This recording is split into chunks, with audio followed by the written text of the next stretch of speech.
blessed winning maya ko wam hai ke ba wait ai wam hai han ba mun tao ko na kong do everyone clear or air crystal clearly and listen carefully specialist cookies noina landar panghau da we third May 2023 de ke mitai sin lau sing da landar panga da pi angang so nongwai pai bu nongwai pai machine hanna du de koi kai su khan ti ko adu noi to si noi ji pra terrorist ki thapang ni ko madu to du ko ji koi ke tawri ji so tangkul gan nangga singa wai tawri ji ahan tangkul gan tani noi to ji as divine police ni ha hai thungau sa baloi khangin ni ye noi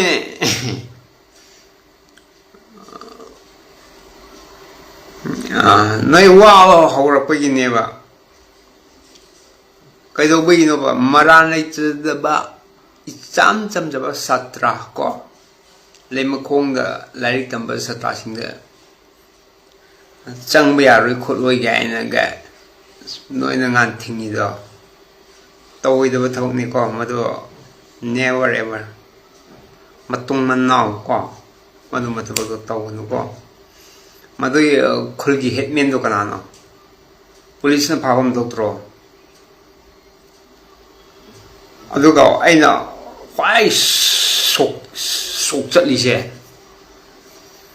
hoi koi manipur gi CMC am phai mi chung mi khai nai de thabu bajan to hi ko ma ko kana gumana di mauna si do yawi minga jajat ka yam phun bi ko adoi di madu hai oi thabunan to e niom ngang chale ko niom ngang chapadu da koi ni ai example an pi ke ba nganje khwaram bazar da ko internal singa naga koi naga singa pulaga sin protest to ne violence ki tabak karnu to usnati kinda to unti ba adu da ba is loudspeaker system bi ade ka haina thingi ko am thing da brand ne moi thingi ko adu parin rules and regulation officers asian pami leibak amagi CM haibisidi leibak amagi mapi mapan ni ko aduna loina mayam se loina same treatment pi do madu yai ai nga tante mayam ne yai adu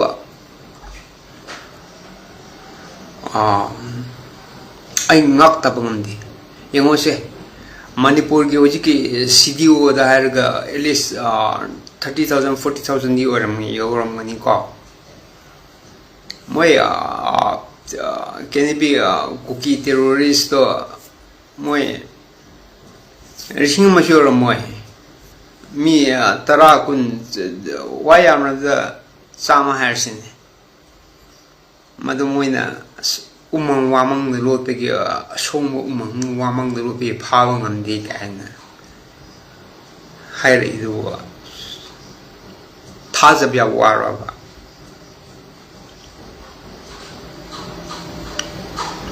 kanam ban hazarai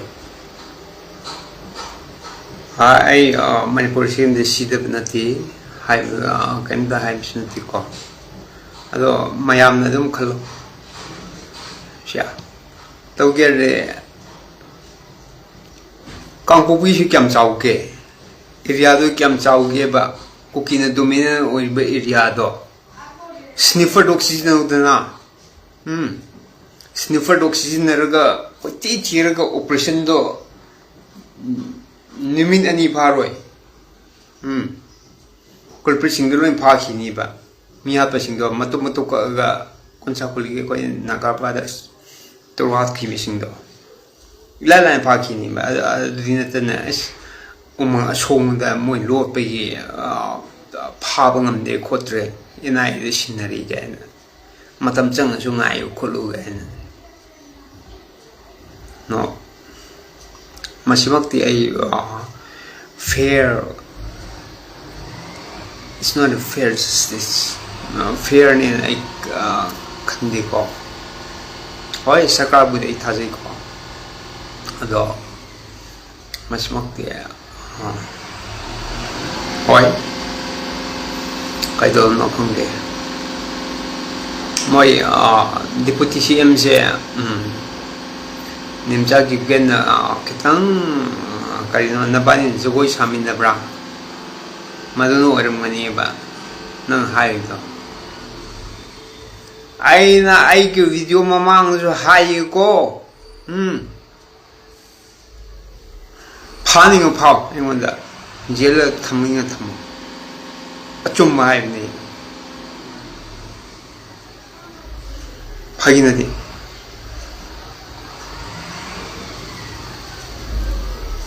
Central Force for La Mahina later, Nikom and Purida. RF Gayana, Assam River, Loin Gayana, Moy Sniffer Dogs, Loin season.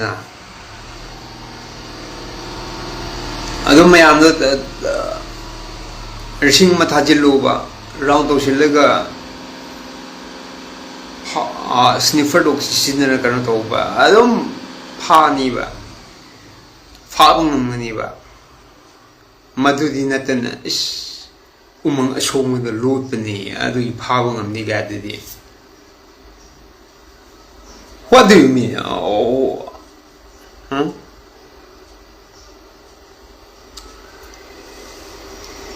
Adudi Madudi ko, ang masagi jokes ni ko.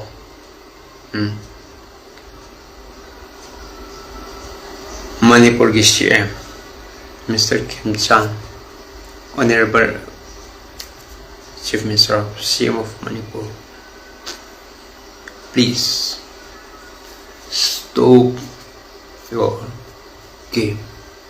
Nang game name sanay ko. Ado whatever pare. Ado ako Manipur da ko. Hak like the vida. Congress ki matam do isno BJP ki matam do isno hek tang noina leibak ki mapama pi ni hari bai khoni yingsin liba yingsin bi dau ri bai MLA minister myam sin hek tang Delhi da nathun thanga lage hek tang paisli se kai do ha namai kai dro minister mane MLA mane ga khalim ni su le yudna Namarai Bab Kisho, so many Purshuka, Kalodana, Madudinatana, Hecton among Gorgatan, Passion be, I don't delida, who two lebino, Satu lebino, delida, no Pashilido. Calano Mokung Baga, Amiji, Modiji, Gatoramani, no Tobu, I can bro. That's so bad. Never ever do it again. I was go. I'm an innocent civilian. But one day, I know Klai Paramatam the go. No, I Jati Kadi, Manipur, Yam Shiko. Jati Bijadi, I Kade, quite indigenous people that saw from being seen today. I know, could I have a Kutarakanima, Madamatamda, Madamatam Noy, Rigeto Yarrico. Natana Shuo, Napune family or so, let tips or so, Loina, Hatkani. Hatkani, no relative Marie Matau just annoy. I would could I buy day? I innocent civilian. ꯑꯗꯣ ꯑꯩꯅ ꯑꯆꯨꯝꯕ ꯍꯥꯏꯔꯤꯁꯤꯅꯤ ꯃꯗꯨꯅ ꯃꯁꯤꯗ ꯅꯣꯏꯅ ꯊꯧꯋꯥ ꯁꯥꯗ꯭ꯔꯕ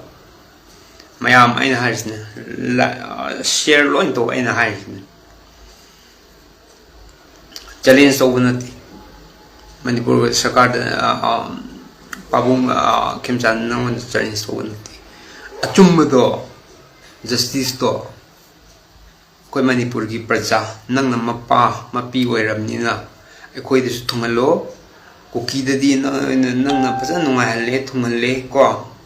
ꯑꯗꯨꯃꯥꯏꯅ ꯇꯧꯗꯨꯅ ꯑꯩꯈꯣꯏ ꯅꯥꯒꯥꯒ ꯑꯩꯈꯣꯏ ꯏꯆꯤꯜ ꯏꯅꯥꯎ ꯃꯩꯇꯩꯁꯤꯡꯗꯁꯨ ꯊꯨꯡꯍꯜꯂꯣꯕꯅꯦ ꯖꯁꯇꯤꯁꯁꯦ ꯑꯗꯨ ꯀꯩꯒꯤꯅꯣꯕ ꯅꯪꯅ ꯖꯁꯇꯤꯁ ꯑꯁꯨꯛ ꯄꯥꯝꯗ꯭ꯔꯤꯁꯦ ꯍꯥ ꯑꯩ ꯃꯃꯥ ꯍꯟꯅ ꯄꯟꯅꯤꯡꯗꯦꯀꯣ ꯃꯇꯨꯡ ꯑꯩ ꯏꯅꯣꯁꯦꯟ ꯁꯤꯚꯤꯂꯤꯌꯟꯅꯦꯀꯣ ꯌꯦꯡꯉꯣ ꯏꯆꯤꯜ ꯏꯅꯥꯎ ꯑꯔꯝꯕꯥꯏ ꯀꯃꯥꯏ ꯊꯣꯛꯔꯛꯑꯦ ꯀꯜꯆꯔꯒꯤ ꯀꯩꯅꯣ ꯇꯧꯔꯒ ꯊꯣꯛꯑꯝꯕꯅꯤ ꯀꯣ ꯎꯄꯥꯏ ꯂꯩꯔꯛꯇꯗꯅ